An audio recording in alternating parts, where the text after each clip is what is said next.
This is the detail of my lecture. So as you are already aware that we are going to learn about the internals of the Linux. Slowly and gradually we will learn several concepts, how basically uh, process management is done, how basically as a programmer we can play with process management, memory management, and several other things like input output redirection, inter-process communication. So those things we will see in the details. Something which we have left in the OS lab, that also we will try to cover up this time. Okay, so since you have learned operating system and Unix, Linux internal, thereafter definitely you will be very comfortable in any interview if an interviewer is asking questions from the systems and networking part. Anyway, so we'll be discussing about system calls. System calls, as you already know, that this is an interface through which we can utilize the system hardwares. System calls are capable to directly interact with the system hardware. They can give the instructions to the system hardware. But yes, as a programmer, I may be knowing a programming language. Let's say I know C, somebody is knowing C++, somebody is knowing Java, somebody is knowing Python, somebody is... So n number of programming languages are there. N number of programming languages are there. And every programming language has their own way of doing the coding. That means way of coding means giving the instruction. If you have to display something, the different way to give the instructions to computer. However, we know that the ultimately the jobs are performed by the hardware and we have to interact with the system hardware. Okay, so if you look at this diagram, this diagram, a user may be developing an application using any programming language, but hardwares are protected by the system calls. Only system call have the access of the hardwares of the system. So what is happening? You have to have select an appropriate system call corresponding to your desired job to be performed by the hardware. This is just an example that if you need to open a file, maybe in some programming language like C, you will be writing fopen. In Java, you will be writing something different. In Python, you will be writing something different. But ultimately, if you talk about Unix kernel will make use of open system call to open a file. So open system call is a part of the kernel. Open system call is already implemented by the operating system. You just need to invoke that system call. If you need to open, you have to invoke.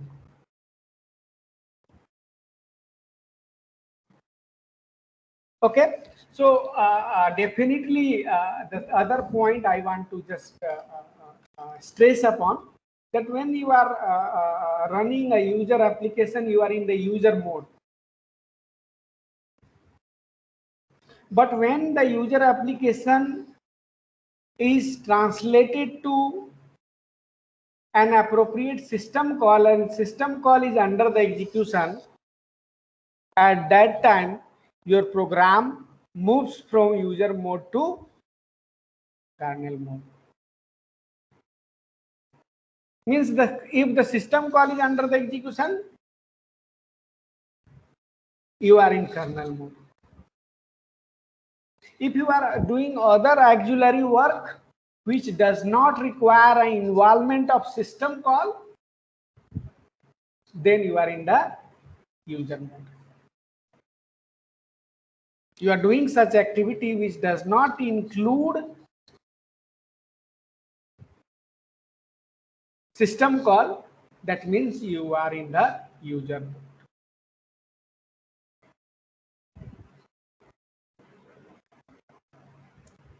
Now your program till the time which is under executing a system call, maybe any system call, n number of system calls are there. Up till that time, your program remains in the kernel mode, and then switching takes place. Once it gets over, give result back to the application program. Again, you switch it to the user mode. Again user proceeds further executing its instruction. Again, if required the involvement of system call, again it goes in the kernel mode. So user mode, kernel mode, that switching take place many a times. So as a technical person, we must be knowing that same program may be sometime switch to kernel mode, sometime it may switch to user mode. This demonstration clears it. However, if you talk about my PPT, today's presentation, this covers Unix architecture, login name, cells. These are all known to you. Files and directories, file system, file name, path name, working directory, home directory. I think you are all well aware of that. Even if you are not well aware, we'll be doing several programs, doing several hands-on. Then definitely you will become familiar with all those stuff. Okay, this is the reference. I would suggest you, if you really want to learn something and improve your knowledge, book reading must be adopted as a habit. Not always dependent upon the internet. Okay, book reading you must be doing.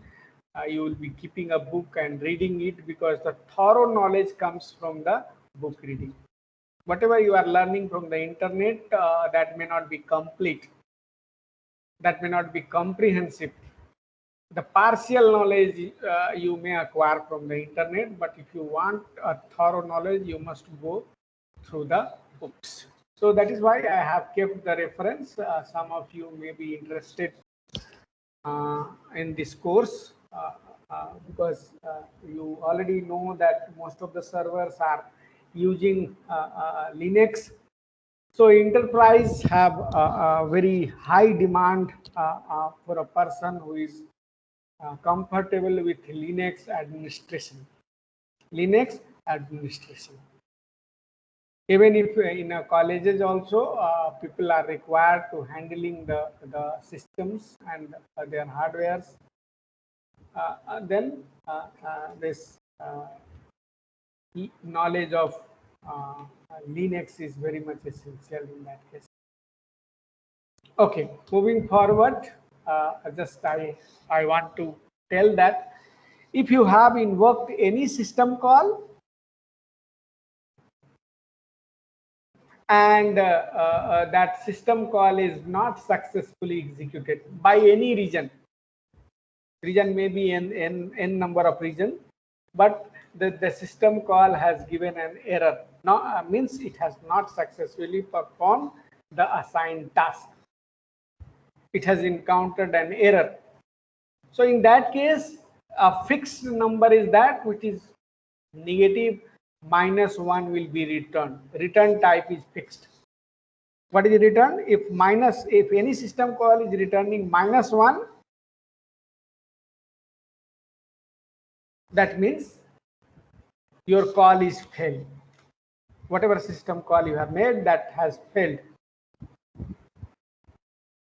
The reason for that failure or the error, what has been encountered, it is going to be recorded in a variable, external variable, which is error number. If you want that, you have to include that user include error number library. If you have included has include error number file, then you can print error number in a specific situation. Then you will get to know about the which error has encountered. In the Java programming, you may have learned about exception handling, or you may be going to learn exception handling. So during the exception handling, if any exception happen, then what is the reason of that exception, you may have seen there. Similarly, if error is occurring, what error has occurred? Because it helps the operating system to make a decision that what this program has attempted and how to deal with this program. Sometimes it happens that a program is trying to do some malicious thing, trying to acquire such an access which is protected and which is having a very limited access. So in that case also the error will be generated, and error number is very crucial, very important thing which gives the details of a particular error. So we will see with some examples also, but not today, maybe in the subsequent this thing. Again, the same example has been, this example has been continued here. Like if as a user you are writing a program, then you have called a printf. So printf is what? Printf is what? Printf is a library routine which is only interpreted by C compiler, or it is known in the C language. Now when the program goes under the execution, printf is going to be translated as a write function. Write is what? Write is a system call. So print this is going to be translated, or you may say mapped with write system call. Standard C library will map it, and then write system call is executed on behalf of printf. So programmer may be writing an application and stating printf. What exactly is going to be done? Who is going to write something with the help of the hardware, or who is going to write something on your console or on the screen? Screen, again, as I stated, that this is hardware. So who is controlling that? You already know the system call. So system call which is working on behalf of that is the behalf of printf is write, and then writing something on the screen or on maybe on the main memory, maybe on the hard disk, something like that, depending upon your requirement.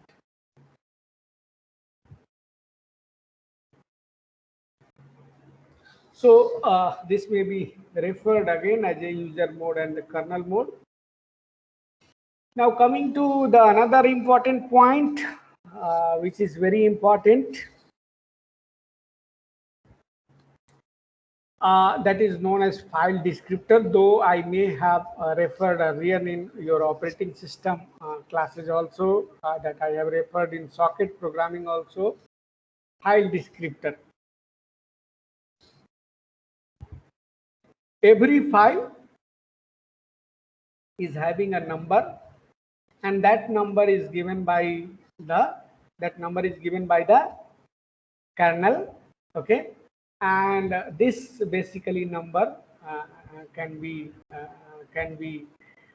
known as a file descriptor, which is basically considered as a file handle. File handle means if you need to handle a specific file, you need to know the handle. or unique number. So once you know the file handle, you make use of file handle to refer that file, and then you can do various operations, maybe read, write, like that. We already know that there are two files which is attached with every process, which is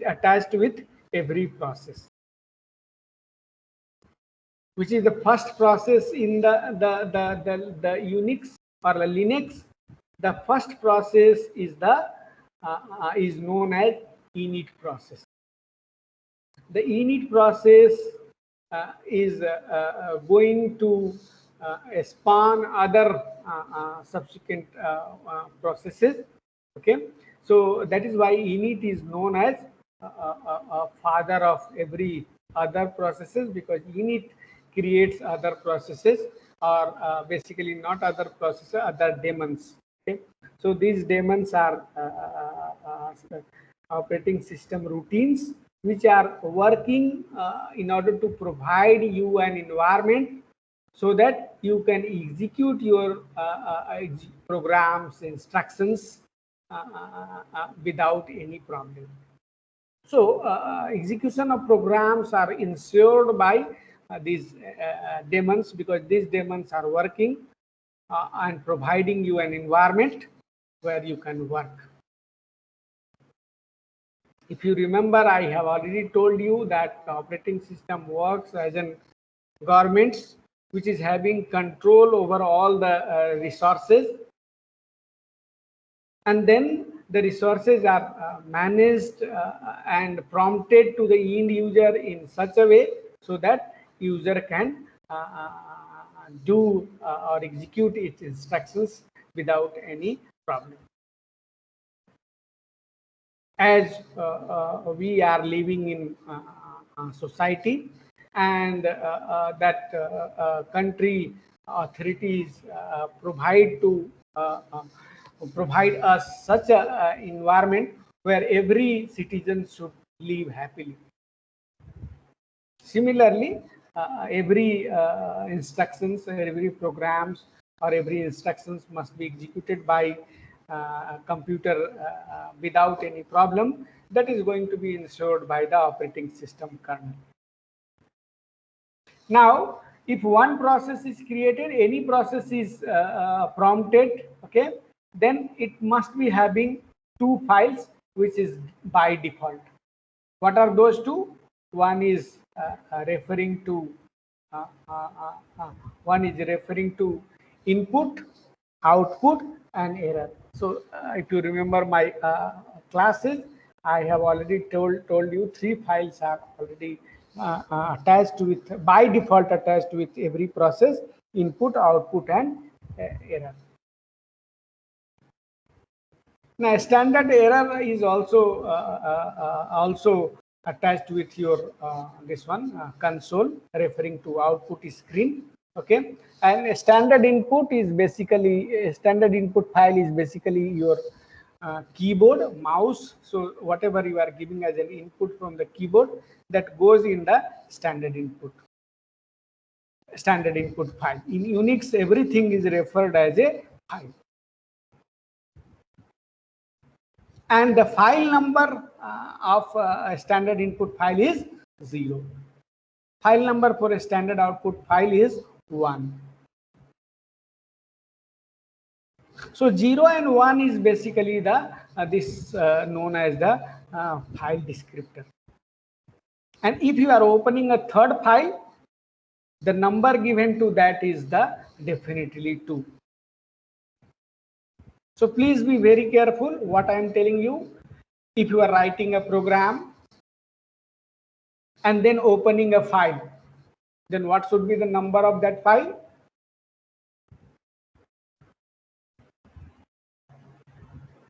Number here I am referring to file descriptor, a number assigned by the kernel. What number will be assigned? Let's say I am writing a program in C, and I have written instructions that open file1.txt. Then what number is assigned to that file1.txt?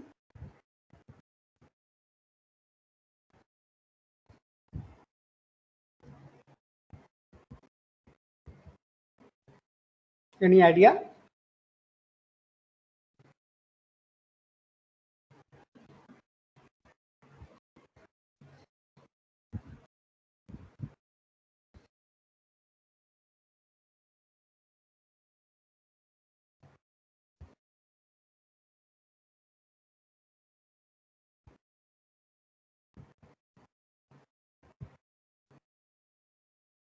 You just see three descriptors, 0, 1, and this 2 is fixed.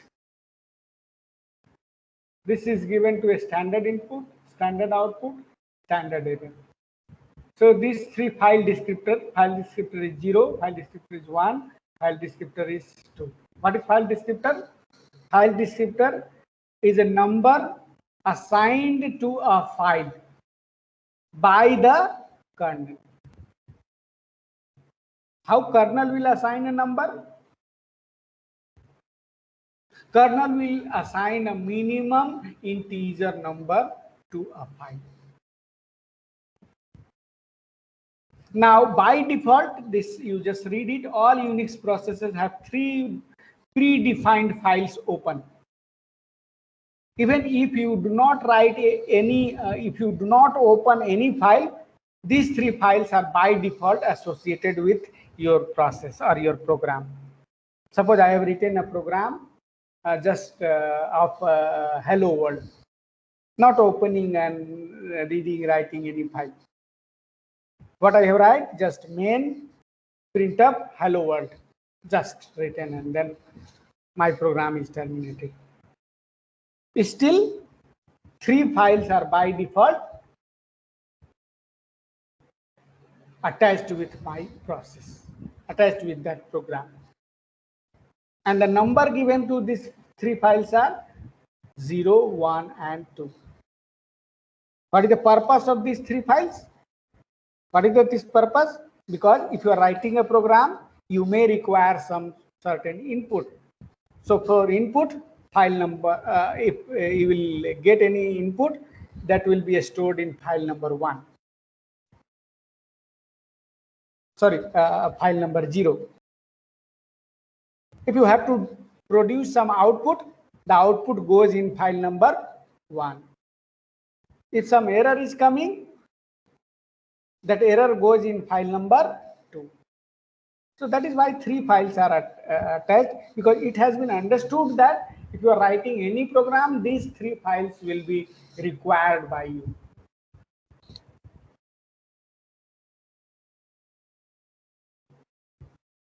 Now, if you are opening a new file, then what should be the number given to that file? 0, 1, and 2 is already given. So the file number 3. So that is the way how Unix is working, and that is the significance of the file descriptor. Okay, so that we can see it from here. This program basically illustrates the redirection. I am going fast because I have already stated these things in the OS operating system. If you remember, input, output, redirection, this file descriptor. But here I am starting with that because file descriptor is a vital thing. Okay, so this will be more frequently used. Got idea? More frequently used. So these are some things which are very essential, like read write system call. Then if you are using read write system call, you will be using file descriptor. Okay, and so these are basic ingredients to working with Linux program. So that is what I am starting, and this is the first program I have written. Just look into the thing that how to execute the program. I just wanted to remind you that you have to write a.out and then data. So what is happening? Whatever is the outcome of this program is going to be redirected to a file. And if you are not redirecting, then by default it is going to be stored in a file number 1. What is the file number 1? File number 1 refers to a standard output. Just see a standard output. By default, the output of your program is going to be stored in file number 1. By default, input of your program is going to be stored in file number 0. By default, error of your program is going to be stored in file number 2. So 3 files are by default attached. If you are opening a new, the file number will be 3. Now moving forward, just look into that. fctnl.h is you may say it includes all the system calls related to file. So that is why file handling, file control, header file. So fctnl file is required to include read, writes, something like that, file related things. Unix standard like for exit system call, you have to use Unix standard, has include Unix standard. And error number, I have already stated, has include error number, basically used to know the what error exactly has occurred. If a particular system call gets fail, in that case, if you want to make a further investigation to know the reason that why particular system call has failed, you can make use of error number. Definitely, in case of successful execution, error number have no role.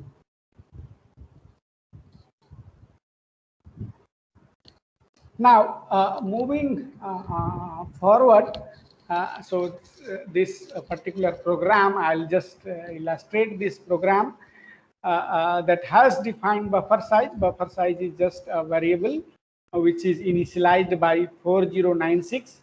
And integer main, something you already know. Buffer, we have made a temporary buffer. While so we are just using read system call. If you go into the detail of that read system call, maybe available here.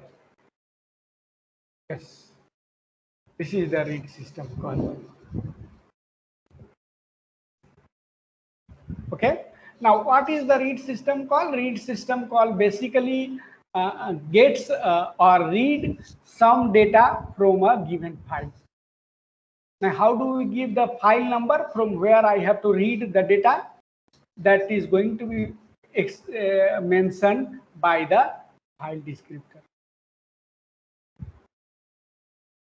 I am repeating it. I have to read.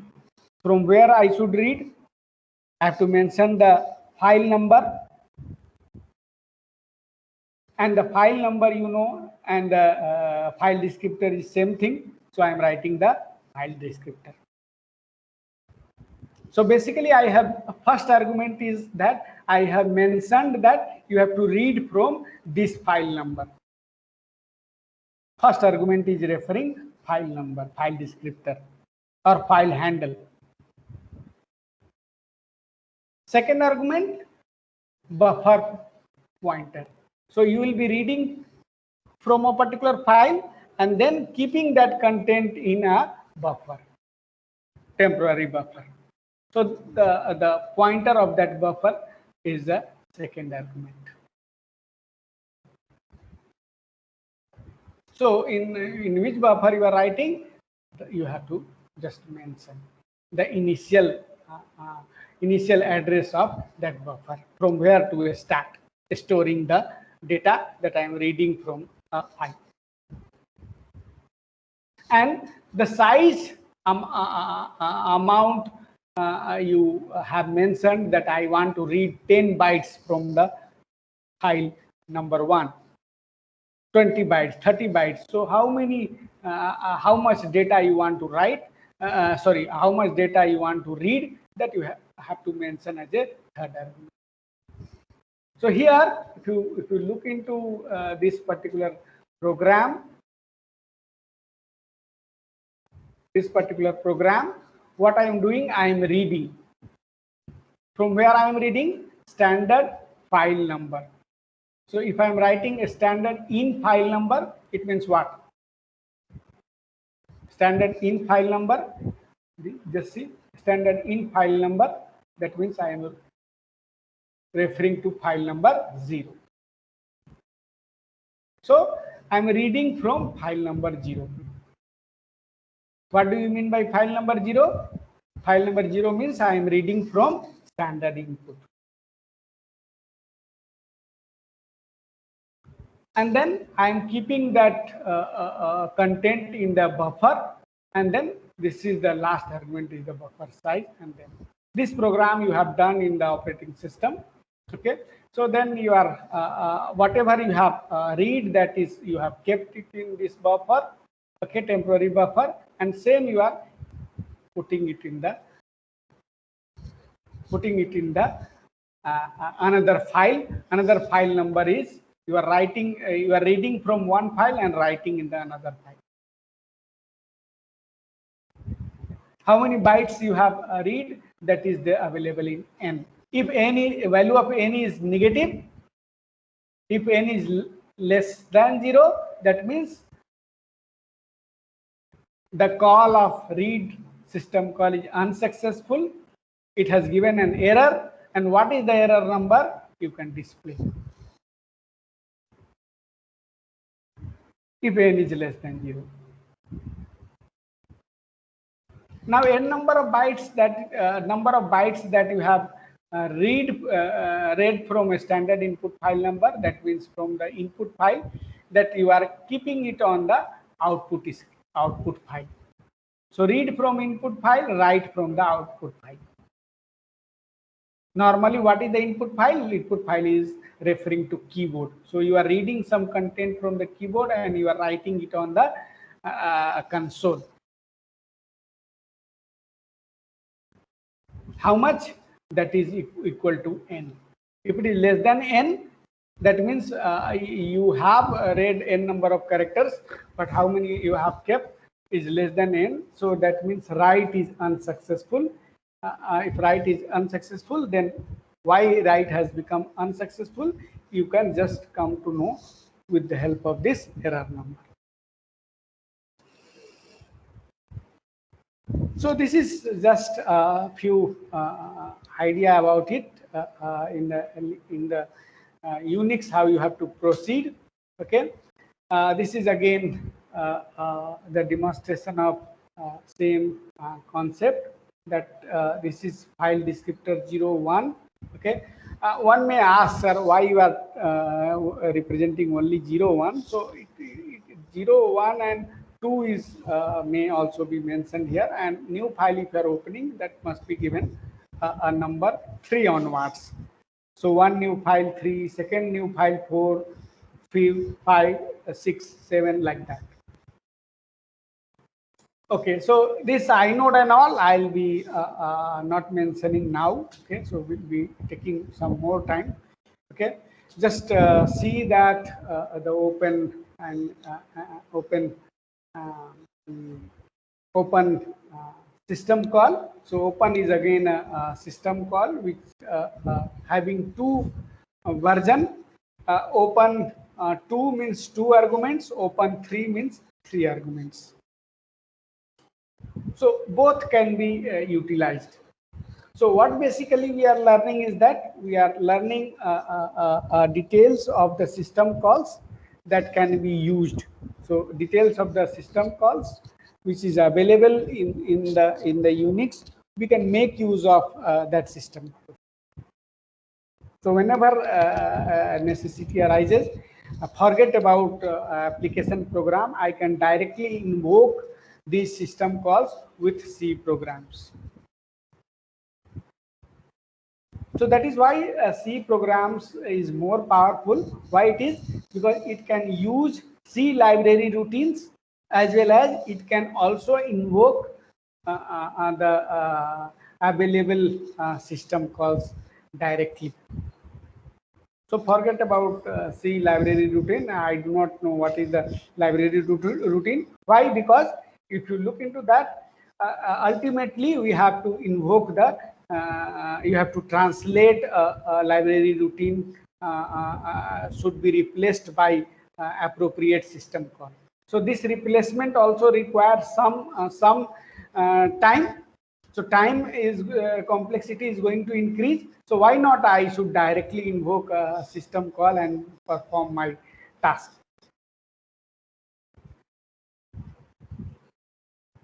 So there should be no mapping, no translation, no conversion, and your result is supposed to be done. So we say that why not we should go and purchase an item directly from manufacturer.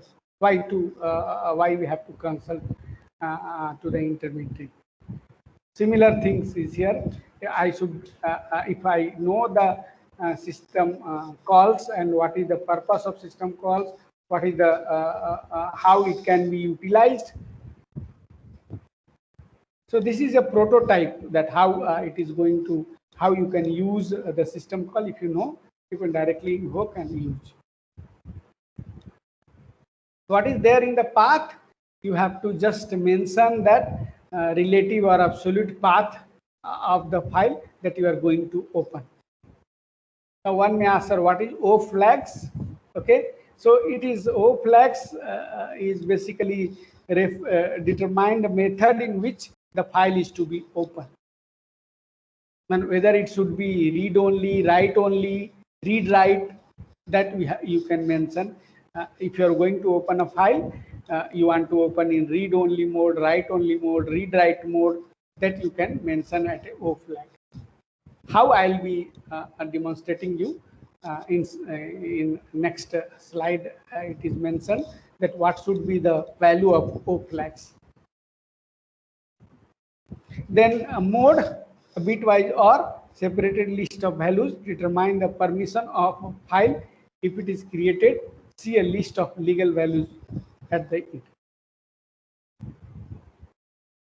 That means if a file is going to be created, file is not available, and file is going to be created, then file is to be created with what permission. So that we will see with the example, then it is more clear. Now coming to return value, return value is very universal. If it is returning -1, that means it is having an error. Okay, and if it is not giving a negative value, if it is giving a positive value, that means the call is successful and some file is opened by that. So you can read also the file descriptor return is always the smallest integer greater than 0, that it is still available. If a negative value is given, that means the call is having an error. Okay, just see that what is the value of O flag. Second argument, first argument, so you have to give the path, so nothing else to mention. So second argument, you just see these are the O flags. So if you are writing that O read only, that means open the file so that it is read only. Open write only, open read write, open append mode, open trunc, initially clear all the data from the file. Not getting. If you are having any problem, you must ask. Truncate the file. It will truncate the file means that if the file already exists, then it clears all the data and then start functioning. So whatever is your previous data, it is going to be erased. Okay. O create, if the file does not exist, it will create it. If O create option is used, then you must include the third parameter.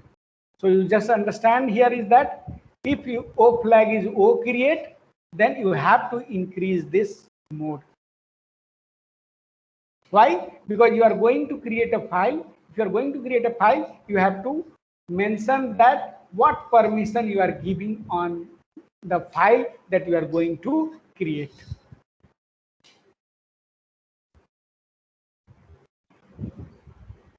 If you have not mentioned that create, then file is not going to be created. If it exists, it is going to be open. If it does not exist, then it is not going to open.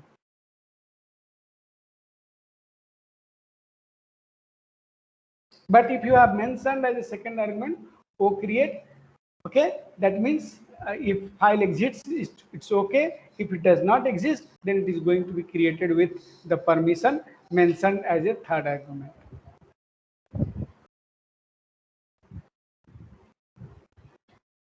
Okay, so these are some details. Now coming to the third argument, so you can provide these values as a third argument.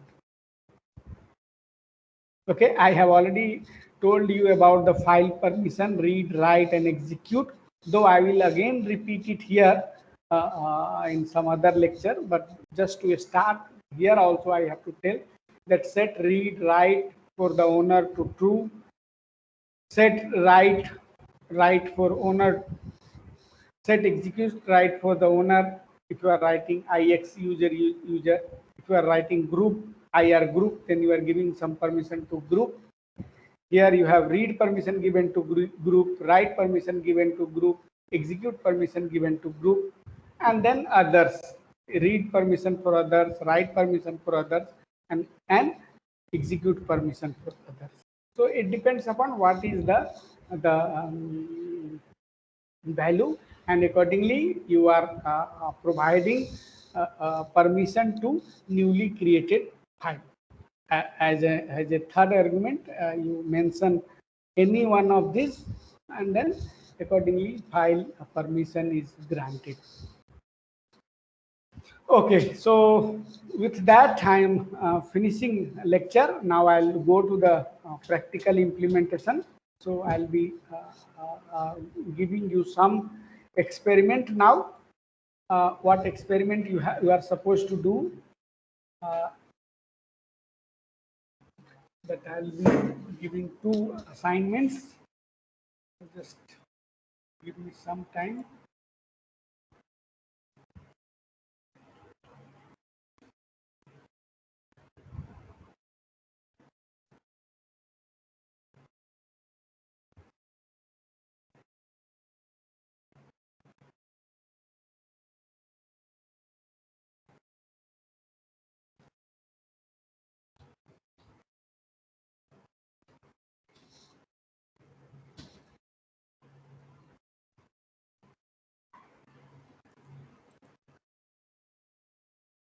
Okay, so in the chat I have given the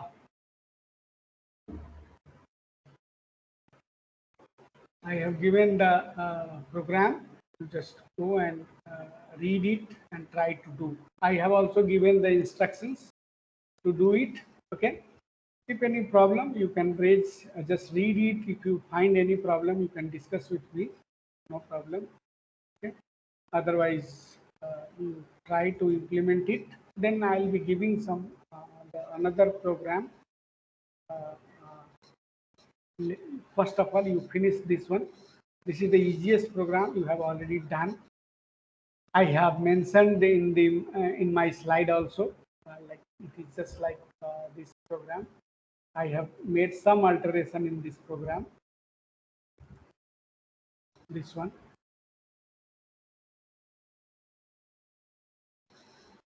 Okay, so program is just similar to that. Just read, try to implement, okay, and upload it.